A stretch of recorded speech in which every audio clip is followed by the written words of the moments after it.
was incessant. The main animators at the start were Quinten Hermans and Simon Clark. There'd be plenty of attempts to join them. EF were very active. Jaco Alula as well, and Alessandro De Marchi was back up to the front, back in southern Italy with Simon Clark. Both of those two had come very close to winning a stage in Naples a year before. 50Ks came and went, and there was still no big breakaway away. The attempts continued, and as we approached the first intermediate sprint of the day, some of the sprinters started to get interested, including Caden Groves. He took points, eventually 8 twin categorised climbs. There were points for Simon Gesca. Fiorelli would go away to take the Inter-Giro, but this was a key point in the race. Breakaway had got 4.5 minutes at this point, behind the peloton, seemingly allowing them to take the stage. And following Fiorelli was Jan Tratnik. 37 kilometres remained when he launched a solo move. The final climb was 18 kilometres long, and he was trying to take a nice gap to get away from it. There were other riders behind who had ideas to follow him. Bajoli, Balde, he was dangerous in the general classification at 7 minutes 51. As well as Valentine and Marco Frigo. They would go at 30 seconds into the final 30Ks. At this stage, 5 minutes was the gap for Jan Tratnik. He was on the final climb of the day, 18Ks long, 5.6% average, and a couple of rests in between. Marco Frigo first to be dropped. Israel Premier Tech not enjoying a good Giro. 4 of those riders representing them already at home. The 4 left, though, continuing to fight. Balde and Paret would fight their Italian colleague Bajoli. They'd leave him behind with 13Ks to go.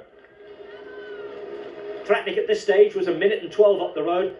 The Maglia Rosa group behind, showing clear intentions too, that they were not interested in chasing back for the win. Tratnik was perhaps on his way to a win. 5Ks to go, 39 seconds still the advantage.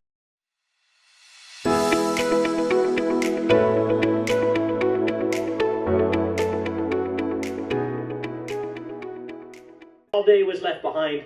Young Valentine Peintre, the apprentice beating the sorcerer. Tratnik would soon be caught. One big effort from the 22-year-old Frenchman, and another big effort saw him go past the veteran Slovenian.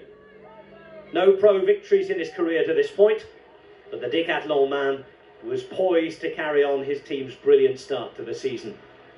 Balde showed brief promise to maybe get back. He too went round Tratnik. He had his former teammate up the road, and he was trying to catch him. 16 seconds with 2Ks to go. Behind, Bahrain Victorious had ideas.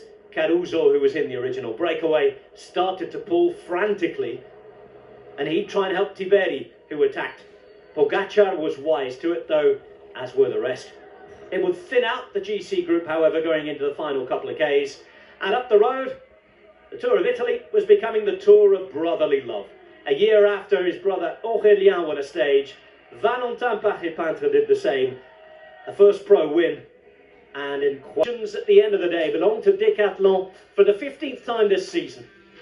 And the French team enjoying a renaissance with one of their young guns winning for the first time.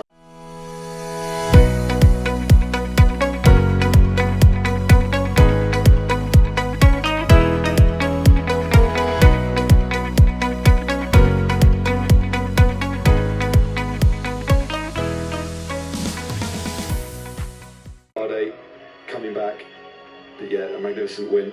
But as it does that little move, felt that was looking good. Yeah, to celebrate that win. Well, I wonder if one or either of them will be going to the Tour de France this year. Remains to be seen. These are the confirmed general classification standings. I saw the provisional standings before, and the 3 movers on the day, Tiberi in the jeans, has already in the bank. But yeah, Paret one to watch in that competition though. Yeah, Gesca will swap goes above him at 1 hour 8 now. Antonio Tiberi, though, significantly moves to just 12 seconds off the white jersey